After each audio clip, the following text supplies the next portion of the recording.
Magtrabaho. Ano sinabi mo? Antok. Kayo nagtitinda, wag kayo magtindang ganito. Nahihirapan kayo magsimay. Ang hirap-hirap lang yung pinibinta ninyo. Pagka itong talagang pag Maraming trabaho. rabbit na lang. Nahihirapan daw silang magano ng takway. Ganyan din po ba yung pagbalat ninyo? Ayan. Paano? Ayan. May kaliskis pa. Parang tilapia. Tingnan mo, nahihirapan ako ito. Ganyan din po ba yung pagano talaga pag-himay dito? Kung ako lang, kung sa akin lang ito, tatapon ko na lang. Tatapon daw. Mahirap. Ayan o. Ito po yung nahimay namin. Ngayon, ayan, marami pa. Ngayon, Tingnan nyo, isang araw, maghapon yan. Kunti pa yung ano namin. yan lang yung ginagawa ninyo. Bakit naman may sahod pa kayo? Tapos may uwi pa kayo rabbit. Ayan naghihintay yung mga rabbit ninyo. Kanina pa umaga to hindi pa natin. Hindi nga. Ayan po. Ganyan din po ba yung paghimay ninyo? Yan. Pakayas-kayas na ganyan. Parang nahihirapan na raw sila eh.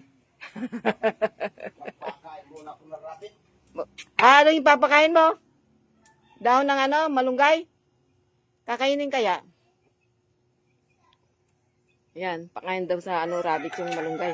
Baka buntis yan, hindi, pwede rin pala. Baka papakain mo kaya yan, kay Grace. Pwede naman. Yan. Yan mo, ilagay mo dun sa kulungan nila. Tingnan. Kakainin kaya? Yung iba ibigay mo kay, dadalhin mo doon, wag marami. Huwag na kayang balatan. Wag nang balatan. Paano naman yan? Pwede po ba yung hindi nababalatan ito? Hamasin Ayan Kaso maano talaga. Maraming Amasin na lang asin. asin yan. Aamasin ng asin? Ayan, ganun po ba yon? Lalamasan daw ng asin. Sabi ni Bernard. Para malis yung lasa. May lansa ba yan? Ayan. Madulas eh. Pinakain yung rabbit ni Patdo. Madulas daw.